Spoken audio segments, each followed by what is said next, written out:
Menjadi paskibraka bukan hanya tentang garis berbaris, tetapi juga tentang kedisiplinan, tanggung jawab, dan semangat nasionalisme yang tinggi. Tahun 2025, 6 siswa berprestasi SMA Negeri 1 Jember berhasil mengharumkan nama sekolah sebagai anggota Paskibraka Kabupaten Jember. Dan pada kesempatan kali ini, kami akan mewawancarai dua di antaranya, Alea dari pasukan 45 dan Aura dari pasukan 8. Mereka adalah Alea, anggota pasukan 45, dan Aura, anggota pasukan 8. Dua sosok inspiratif yang punya kisah perjuangan masing-masing untuk sampai di titik ini. Langsung aja, mari kita simak cerita dan pengalaman mereka dalam perjalanan menjadi Paskibraka Kabupaten Jember 2025. Oke, jadi mau tanya nih seputar tentang Paskibraka Kabupaten. Jadi, menurut kamu nih, apa sih yang ngebedain tentang Paskibraka Kabupaten dengan Paskibra di sekolah? Pastinya beda banget, yang kelihatan tuh dari cara ngelatihnya. Kalau misal di Paskibra sekolah itu biasanya ya udah latihan PBB biasa. Tapi kalau di Paskibra Kabupaten tuh bener-bener ngelatih fisik, mental, wah semuanya tuh dilatih bener-bener yang keras banget di situ. Oke. Jadi untuk seleksinya itu tahapan-tahapan seleksinya itu apa aja sih? Kalau seleksi awal itu ada 5 tes kalau nggak salah. Yang pertama itu ada TWK. TWK itu kayak tes wawasan kebangsaannya gitu. Yang kedua ada TIU, itu hampir sama kayak TWK, tapi ini lebih ke logiknya dan ngitung-ngitungnya gitu. Habis itu ada tes kesehatan. Jadi di tes kesehatan tuh kayak dilihat kesehatan matanya, kesehatan waktu pernafasannya gitu-gitu. Terus ada tes kesemataan. Nah, tes kesemataan ini tesnya lebih ke tes fisik kayak push up, back up gitu-gitu, lari. Terus yang terakhir ada tes PBB yang paling penting. Itu bener-bener yang menilai bisa lolos atau enggaknya gitu. Dan untuk kamu sendiri nih, perasaannya tuh gimana sih ketika kamu tuh lolos kepilih seleksi?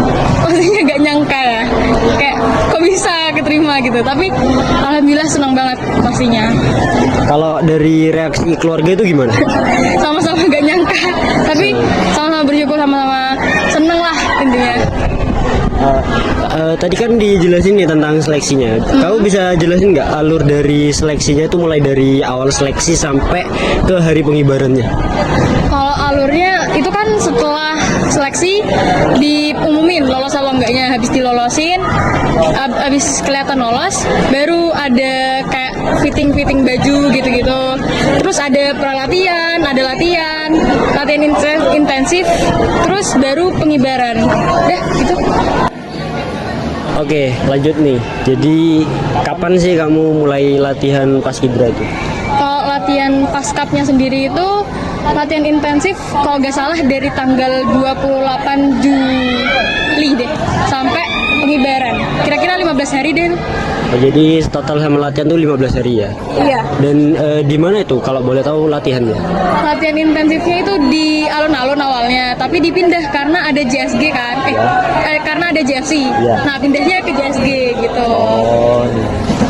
Terus untuk ini hal yang paling berkesan di selama kamu latihan itu apa sih? Kalau hal yang paling berkesan kayaknya ini deh, kumpul bareng temen-temennya. Oh, teman-teman seangkatan nih? Iya benar, kayak senangnya bareng, kayak sementaranya bareng gitu. Terus untuk tantangan selama latihan intensif ini apa aja sih? Tantangannya kayaknya ini deh, di penguatan mentalnya itu, wah, itu tantangan terbesarnya. Ya itu kan tantangannya. Pernah nggak selama kamu latihan intensifnya itu kamu ngerasa capek terus pengen nyerah gitu? Pastinya pernah, pasti semuanya pernah itu. Terus gimana caranya kamu tuh ngatasin hal itu? Cara ngatasinnya, aku mikir karena ini udah keputusanku dari awal, aku udah mulai, aku harus melanjutin. Maksudnya ya masa mau setengah-setengah gitu. Jadi apa yang sudah kamu mulai itu yang kamu akhiri gitu ya? Ya, dan tadi kan diceritain nih latihannya tuh intensif tuh keras, penguatan mental. Kira-kira nama pelatihnya itu siapa ya? Boleh tahu? Nama pelatih yang paling aku ingat itu Pak Yoyo. Aduh, Oke, Pak Yoyo tuh baik banget. Ya. Oke, dan untuk ini pertanyaan terakhir ini ya. Perasaan kamu selama upacara berlangsung itu gimana? Jadi apa yang kamu rasain ketika mulai langkah pertama masuk acara itu apa yang kamu rasain? Pastinya haru banget karena kayak setelah sekian lama latihan akhirnya bisa ditampilkan. Ya terharu deh intinya. Ya intinya terharu lah, gak nyangka ya sama Iya. apa yang kamu capai. Bener banget setelah sekian lama latihannya. Ya oke, terima kasih untuk Alea atas jawabannya dan untuk teman-teman semuanya. Jadi barusan itu adalah salah satu penjelasan singkat, cerita singkat dari Alea yang menceritakan tentang pengalamannya selama menjadi Paskibra Kabupaten. Oke, nantikan untuk wawancara selanjutnya. Hai teman-teman, hari ini kita akan melanjutkan wawancara ke narasumber selanjutnya. Baik, perkenalkan nama kamu siapa dan berasal dari kelas mana? Nama saya Aura dari 11 IPS 2. Nah, apa sih alasan kamu menjadi bagian dari pasukan Paskibra? Karena saya terinspirasi dari pakaiannya yang sangat elegan, terus bagus, dan kayaknya kalau pakai baju itu tuh sangat membanggakan gitu. Nah, menurut kamu sendiri tuh apa sih arti dari Paskibra? Menurut saya arti Paskibra itu tentang keluarga, pertemanan, dan kekompakan yang sangat erat. Mengapa kamu ini sangat ingin menjadi bagian dari pasukan pengibaran bendera? Nah, selain saya melihat dari Paskibra yang pakaian putih-putih, saya juga terinspirasi dari mama saya yang merupakan Paskibra Kabupaten Trenggalek pada tahun 1995. Setelah kamu lolos menjadi Paskibraka, apa sih kesan terhadap kesanmu terhadap teman-teman kamu tuh apa?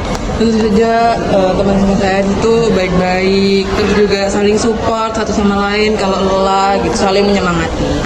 Dengar-dengar kamu ini bagian dari pasukan 8 ya? Iya, benar.